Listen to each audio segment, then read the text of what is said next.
this now switches the narrative towards sympathy for Trump.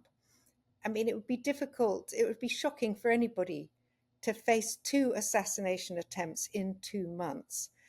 This is very unnerving, and Trump, of course, has been declaring very confidently, "I will never surrender," exactly the sort of fighting message that has served him well in the past. It's kind of extraordinary. This has happened again. What's your initial reaction to it, and where are we in the news cycle with it?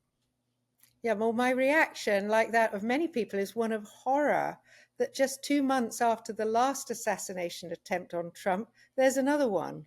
It appears to be by a crazy person called Wesley Routh, who has opposed Trump ferociously, presumably on Ukraine, because at one stage this guy wanted to send Afghan soldiers to fight in Ukraine, not a proposal that the Ukrainian government was at all enthusiastic about.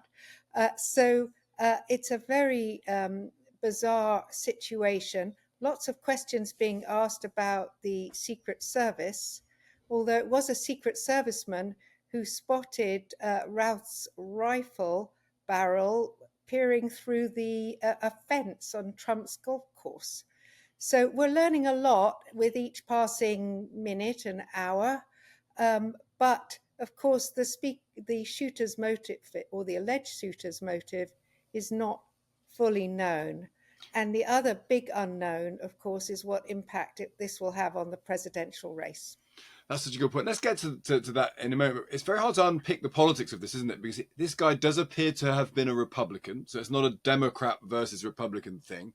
There is this question of his support of Ukraine. So if it is, as it appears to be, a Republican-ish figure, but with a very pro-Ukrainian stance that might be the motivation, what does that mean for the discourse around it?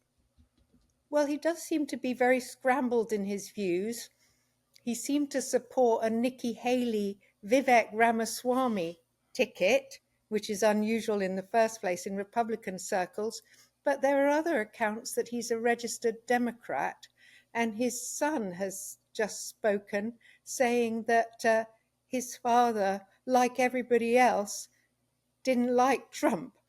No. So I add sort of in inverted commas, so to speak, like everybody else.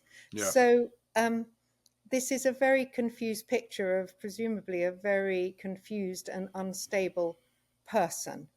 But the fact is that Trump supporters are very much once again seeing the hand of God in his survival. Are they already?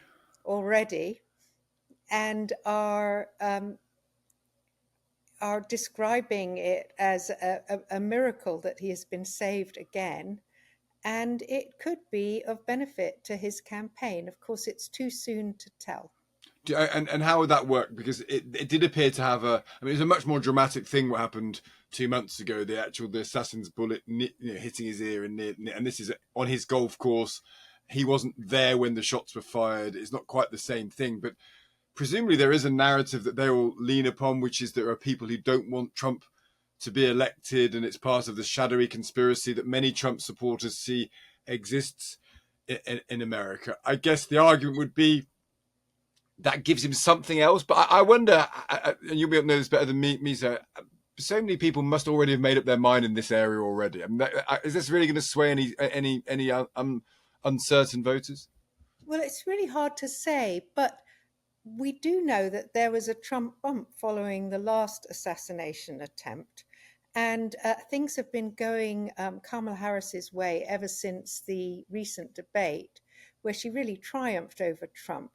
But it's also true that Democrats have been pursuing a narrative about some of his wilder comments about eating pets in Springfield, Ohio, to point to the fact that violence always seems to accompany Trump, because schools in Springfield have been closing down following bomb threats and the such like, as a result of some of the fears whipped up by Trump and his vice presidential running mate, J.D. Vance. And this now switches the narrative towards sympathy for Trump. I mean, it would be difficult, it would be shocking for anybody to face 2 assassination attempts in 2 months. this is very unnerving. And Trump, of course, has been declaring very confidently, I will never surrender. Exactly the sort of fighting message that has served him well in the past. Because you're so right, because the narrative that was coming out before this happened was J.D. Vance did the media on Sunday in America, didn't he? And he basically seemed to admit making up the cats and dogs story on the grounds that the media is only interested in stories if you give them a bit extra. And the idea that they weren't interested in the problem of immigration in Springfield, so the cats and dogs story emerges. And that was kind of a thing, wasn't it? That he was almost admitting a lie, and that became an important narrative. And that won't be discussed now potentially ever, because the assassination takes over attempt. Well, it certainly suggests that violence is not simply a matter for one side, that Democratic supporters, anti-Trumpists, and Republicans might all have some responsibility to bear for this increasing and rather menacing aura of violence surrounding the US election. It is actually very disturbing because, as all your listeners will recall, the last election resulted in a violent assault on the US Capitol. And there have been indications that if the election doesn't go one way or another, there will be more violence. And we're already seeing this very disturbing ratchet and drumbeat of violence surrounding the November the 5th election, which frankly, the sooner it can take place, the better, if this is what's going to happen. And that must be the fear, just finally, Sarah, that, this is a country, I mean, this guy appears to have a felony record. He appears to have issues with guns before, but he's got a gun in his hands, allegedly. And now in a country of so many people with such polarized politics, with so many guns, there must be a fear that, 2 months is a very long time for this to go on without it happening again. And every time it happens or nearly happens, the fear must be, what if it actually was successful? Yes, indeed. And I think there's just a more general atmosphere of fear as well. I mean, there was recently another school shooting in Georgia. The impact of 400 million guns in private hands, pretty much available to anybody who wants them in Florida, by the way, is very frightening. Yeah, and we'll have to, let's hope we don't have this conversation again, Sarah, but it wouldn't surprise either one of us if we did, I think, in the next 2 months. Great to speak to you. Thank you for taking the time to talk to us.